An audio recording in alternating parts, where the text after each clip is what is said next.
Good morning.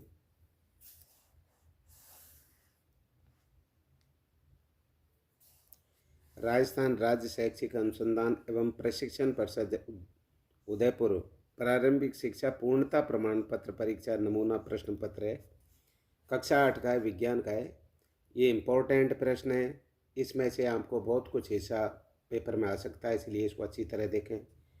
Paper 2.5 घंटे का है, पूर्णांक 80। वस्तुनिष्ठ प्रश्न 1 से 8 तक। एक ईंधन के अपूर्ण दहन में कौन सी विषैली गैस बनती है? अर्थात oxygen, nitrogen, carbon dioxide, carbon monoxide, अर्थात कार्बन मोनोऑक्साइड गैस बनती है। प्रश्न 2, घरों में कौन सा द्रव ईंधन काम में आता है? अर्थात एलपीजी, ये एलपीजी।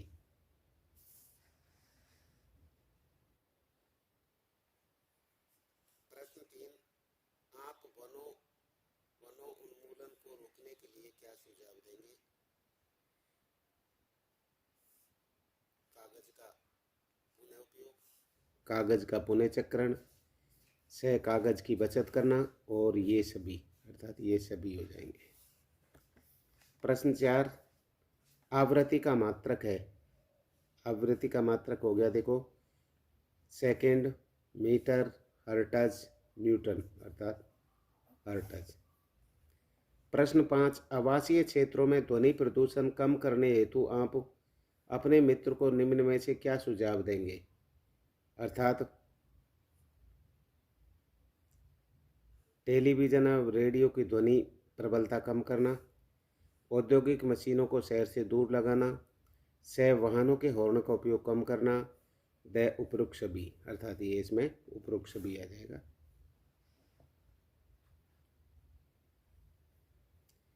प्रश्न 6, निम्न में से कौन सा पदार्थ विद्युत का स्वचालक है? अर्थात रबड़, एल्यूमिनियम, लकड़ी, प्लास्टिक, अर्थात एल्यूमिनियम। प्रश्न 7, गैस बर्नर साइकिल का हैंडल, पहिए के रिम आदि इन क्रोमियम का विद्युत लेपन क्यों किया जाता है? क्रोमियम चमकदार होती है, यह संक्षारित नहीं होती, यह खरोंचों का प्रतिरोध करती है, ये सभी, यह खरोंचों का प्रतिरोध करती है। 8, आप निम्न में से किस घर्षण द्वारा आसानी से आवेशित नहीं कर सकते? अर्थात प्लास्टिक की स्केल, फूला हुआ गुब्बारा, से तांबे की वस्तु, ऊनी स्वेटर, अर्थात इसमें हो गया से। आप अब लिखें जब इस टाइप से, एक के आगे इस प्रकार से सारणी बनाकर लिख सकते हैं। प्रश्न 9, निम्न में से सिंचाई के प्रारंभिक व आधुनिक साधनों की सारणी लिखी है। मोट, ड्रिप तंत्र, ढेकली, छिड़काव तंत्र, रेहेट।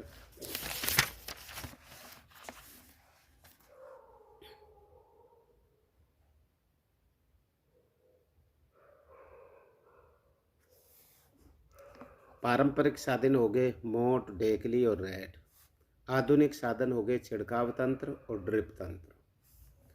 प्रश्न 10, प्रतिजैविक औषधियों के निर्माण में आप किसका उपयोग करेंगे?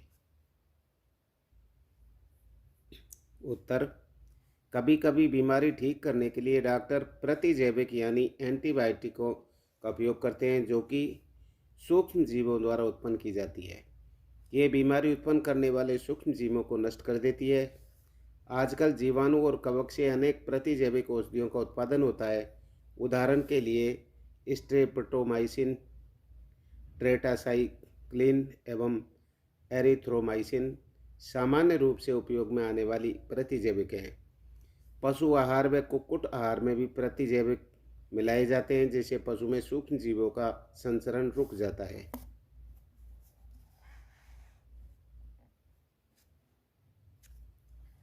प्रश्न 11, एलपीजी और सीएनजी का पूरा नाम क्या है? एलपीजी का पूरा नाम द्रवित पेट्रोलियम गैस, और सीएनजी का संपीड़ित प्राकृतिक गैस। प्रश्न 12, खिलाड़ी कीलदार जूते स्पाइकस का उपयोग क्यों करते हैं? उत्तर, स्पाइकस के कारण पैर व मैदान की सतह के मध्य घर्षण बल बढ़ जाता है तथा सतह पर दौड़ना आसान हो जाता है और फिसलने का भय नहीं रहता। प्रश्न 13 मिलान कीजिए। रासायनिक उर्वरक, रासायनिक उर्वरक हो गया यूरिया। कार्बनिक खाद, कार्बनिक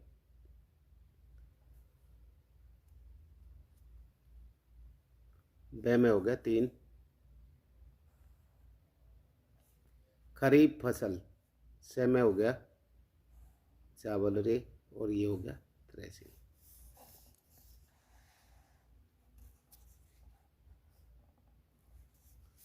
प्रश्न 14 नाइट्रोजन स्थिरीकरण में राइजोबियम जीवाणु के महत्व को समझाइए। उत्तर, राइजोबियम मिट्टी में पाया जाने वाला एक जीवाणु है जो फलीदार पौधों में नाइट्रोजन स्थिर करने में मदद करता है। ये फलीदार पौधों की जड़ों में जुड़ जाता है और गांठें पैदा करता है। ये गांठें वायुमंडलीय नाइट्रोजन को स्थिर करती है और उसे अमोनिया में परिवर्तन करते हैं, जिसका उपयोग पौधे अपनी वृद्धि और विकास के लिए कर सकता है। प्रश्न 15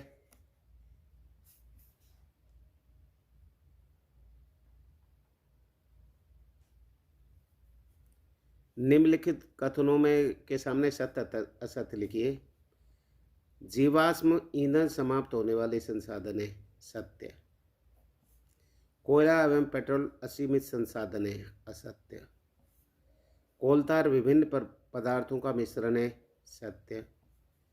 पैराफिन मोम का उपयोग मरहम, मोमबत्ती, वैक्सीन बनाने का काम आता है, सत्य।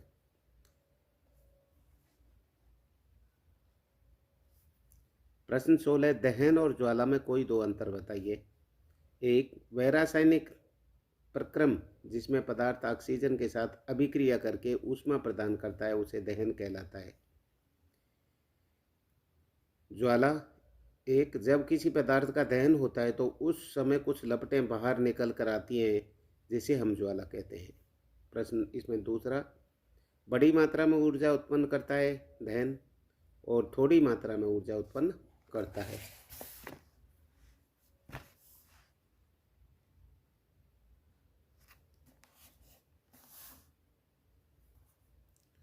प्रश्न 17 निम्न का आशय स्पष्ट कीजिए। रेड डाटा पुस्तक, रेड डाटा पुस्तक क्या है? वह पुस्तक जिसमें सभी संकटापन्न स्पीसीज का रिकॉर्ड रखा जाता है। पौधे, जंतुओं और अन्य स्पीसीज के लिए अलग अलग रेड डाटा पुस्तकें हैं। वह है जैव विविधता। जैव विविधता, जैव विविधता स्थानीय, समुद्री और रेगिस्तानी पारिस्थितिक तंत्र और पारिस्थितिक परिसरों सहित विभिन्न स्रोतों से जीवित जीवों के बीच भिन्नता है जिसका वे हिस्सा है। 18 है रिक्त स्थानों की पूर्ति उचित शब्दों द्वारा कीजिए, जैसे द्विखंडन है, हाइड्रा है, जरायुज है, अंडज प्रजक है, संलयन है, निषेचन है। 4 हैं एक एक नंबर के।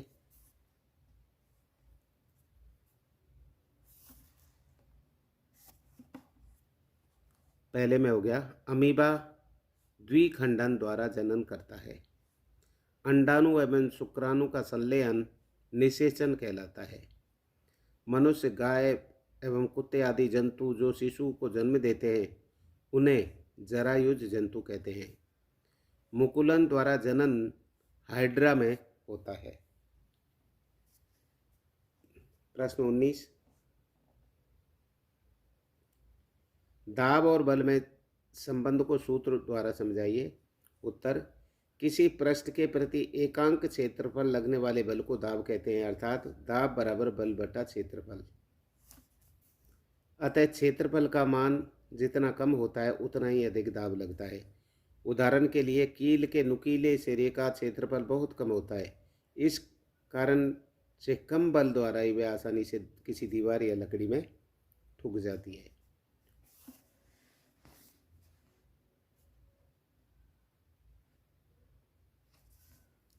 प्रश्न 20 उदाहरण देकर समझाइए कि घर्षण शत्रु तथा मित्र दोनों कैसे हैं। उत्तर, घर्षण शत्रु निम्न प्रकार से हैं।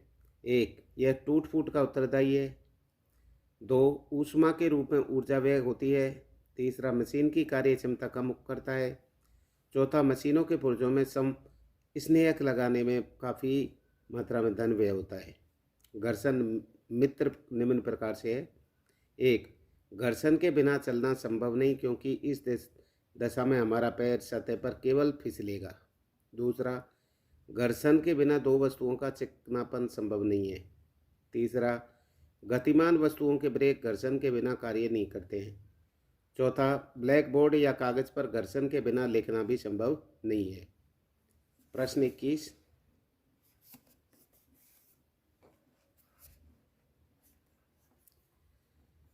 निम्नलिखित की व्याख्या कीजिए। सुचालक पदार्थ।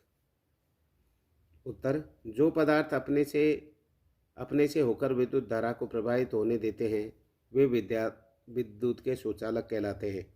इन पदार्थों को प्रतिरोधकता कम होती है और मुक्त इलेक्ट्रॉन की संख्या अधिक होती है। तांबा, एल्यूमिनियम, चांदी, ग्रेफाइट आदि इसके उदाहरण हैं। ब, विद्युत धारा रासायनिक प्रभाव। व विद्युत धारा के रासायनिक प्रभाव। एक, इलेक्ट्रोडों पर धातु का निक्षेपण हो सकता है। दूसरा, रासायनिक प्रभाव के फलस्वरूप इलेक्ट्रोडों पर गैस के बुलबुले बन जाते हैं। तीसरा, किसी चालक विलयन से विद्युत धारा प्रवाहित होने पर रासायनिक अभिक्रियाएं होती है। चौथा, विलयनों के रंग में परिवर्तन हो सकते हैं।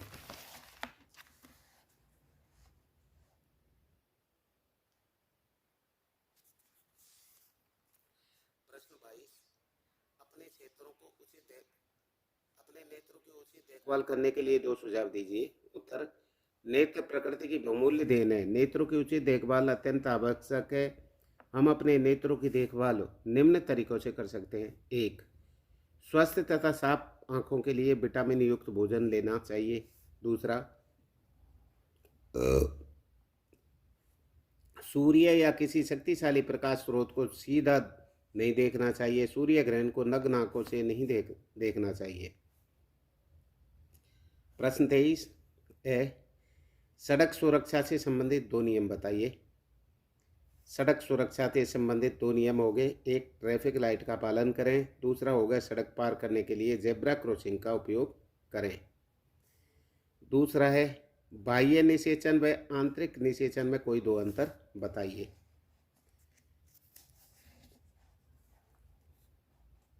आंतरिक निषेचन, नर युग्मक और मादा युग्मक का संलयन शरीर के अंदर होता है। बाह्य निषेचन, नर युग्मक और मादा युग्मक का संलयन शरीर के बाहर होता है। आंतरिक निषेचन दूसरा, नर मादा शरीर में शुक्राणु के उत्सर्जन करता है और इसमें बाह्य निषेचन में दोनों व्यष्टि युग्मकों के शरीर के बाहर फेंकते हैं। तीसरा है, मानव कर्ण का नामांकन चित्र। ये कान का नामांकन चित्र है, ये बना दिया। ये कान का आंतरिक सतह मानव कर्ण का। अथवा में दिए हैं, वाहन चलाते समय किन किन बातों का ध्यान रखना चाहिए। अथवा में तो वाहन चलाते समय निम्नलिखित बातों का ध्यान रखना चाहिए। एक, वाहन चलाते समय गति सीमा का ध्यान रखना चाहिए। दूसरा, दुपहिया वाहन चलाते समय हेलमेट व चार पहिया वाहन चलाते समय सीट बेल्ट का प्रयोग करना चाहिए। इसमें दूसरा प्रश्न है, वह अलैंगिक जनन की किसी एक विधि का सचित्र वर्णन कीजिए। वह मुकुलन, इस क्रिया में नया जीव जो अपेक्षाकृत छोटे पुंज की कोशिकाओं से निकलता है, आरंभ में जनक जीव में मुकुल बनाता है। शरीर का केंद्रक दो भागों में विभाजित हो जाता है तथा उनमें से एक केंद्रक मुकुल में आ जाता है और मुकुल पैतृक जीव से अलग होकर वृद्धि करता है तथा पूर्ण विकसित जीव बन जाता है। हाइड्रा और यीस्ट में अलैंगिक जनन भी ये सामान्य प्रक्रिया है। ये तीसरा स है, ध्वनि प्रदूषण को नियंत्रण करने के लिए दो उपाय बताइए। ये हाइड्रा और मुकुलन की स्थिति है। अभी इनको देखो। स, ध्वनि प्रदूषण को नियंत्रण करने के उपाय। एक, ध्वनि को नियंत्रित करने के लिए हमें ध्वनि के स्रोतों पर नियंत्रण करना चाहिए। इसके लिए वायुयानों के इंजनों, यातायात के वाहनों, औद्योगिक मशीनों और घरेलू उपकरणों में रसात्मक युक्तियां से लगानी चाहिए। दूसरा, ध्वनि उत्पन्न करने वाली क्रियाकलापों को आवासीय क्षेत्रों से दूर संचालित करना चाहिए। प्रश्न 24 है, संतुलित आहार में आप क्या समझते हैं भोजन में आवश्यक पोषक पदार्थों का महत्व है? तो उत्तर इसका संतुलित आहार में शरीर विकास और स्वस्थ रहने और रोग मुक्त रहने के लिए आवश्यक सभी पोषक तत्व पर्याप्त मात्रा में होते हैं। इसके अलावा संतुलित आहार आवश्यक ऊर्जा प्रदान करता है, विटामिन, खनिज और अन्य पोषण संबंधी कमियों से बचाता है। भोजन में आवश्यक पोषक तत्व ऊतकों के निर्माण और उनकी मरम्मत करते हैं। ये शरीर को ऊष्मा और ऊर्जा की प्रदान करते हैं और यही ऊर्जा शरीर की सही क्रियाओं को चलाने के लिए आवश्यक होती है। ब द्रव बर्तन की दीवारों पर दबाव डालता है, चित्र द्वारा समझाइए। एक फूले हुए गुब्बारों को हथेलियों के बीच दबाने से उसकी आकृति में परिवर्तन आ जाता है। दूसरा, फोम की गद्दी वाले सोफों पर बैठने से गद्दी की आकृति बदल जाती है। अथवा मनुष्य के शरीर में अंतःस्रावी ग्रंथियों के नाम लिखकर उनकी स्थिति का नामांकन चित्र बनाइए। ये की बना दी, ये शरीर बना दिया है। इसमें देखो, ये पीयूष ग्रंथि, ये थायराइड ग्रंथि, ये एड्रिनल ग्रंथि, ये अग्नाशय, ये स्त्रियों से अंडाशय की स्थिति, ये वृषण और ये अधिवृक्क ग्रंथि। ये इस प्रकार से इसके हो गए। वह द्रव बर्तन की दीवारों पर दबाव डालता है, चित्र द्वारा समझाइए।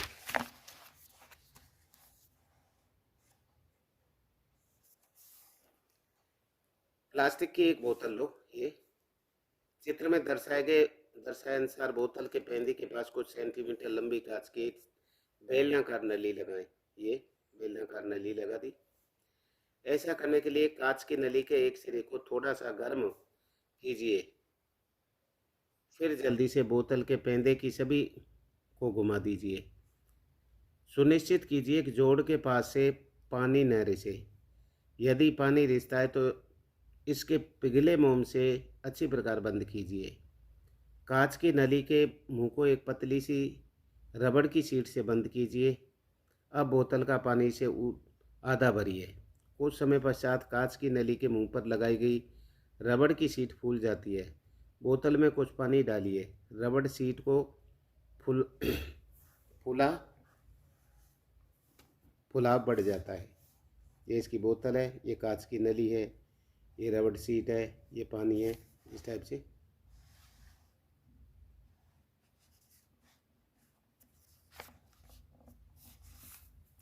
प्रश्न 25 है, तड़ित चालक का चित्र बनाकर समझाइए कि यह किस प्रकार भवनों को तड़ित के प्रभाव से बचाने में सहायक है।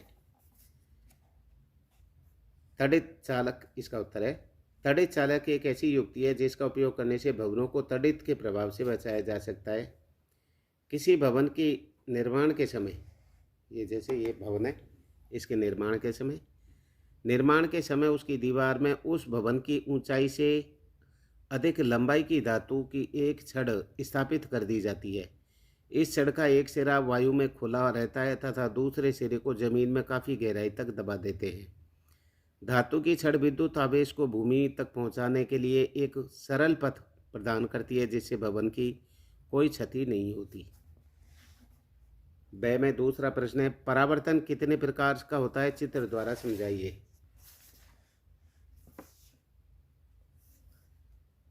ब प्रकाश का परावर्तन निम्न प्रकार दो प्रकार से होता है, एक नियमित परावर्तन, दूसरा विसरित परावर्तन। तो नियमित परावर्तन, जब प्रकाश किसी समतल चिकने पृष्ठ जैसे समतल दर्पण पर आपतित होता है तो प्रकाश की प्रत्येक किरण एक निश्चित दिशा में परिवर्तित होती है। इसे नियमित परावर्तन कहते हैं। जैसे यहाँ से यूँ आया और यूँ समांतर होकर चला गया। विसरित परावर्तन, जब प्रकाश किरण किसी खुरदुरी सतह पर आपतित होती है तो ये किरण भिन्न भिन्न दिशाओं में परावर्तित होती है। इसे विसरित या अनियंत्रित परावर्तन कहते हैं। जैसे यूँ आई और ये अलग अलग उसमें चलेगी, असमतल पृष्ठ होने की वजह से, कोई सीधी गई तो कोई यूँ निकल गई।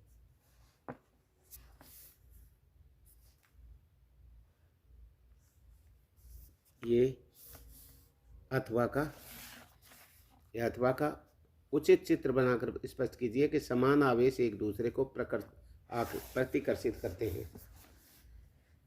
यह है उत्तर ए।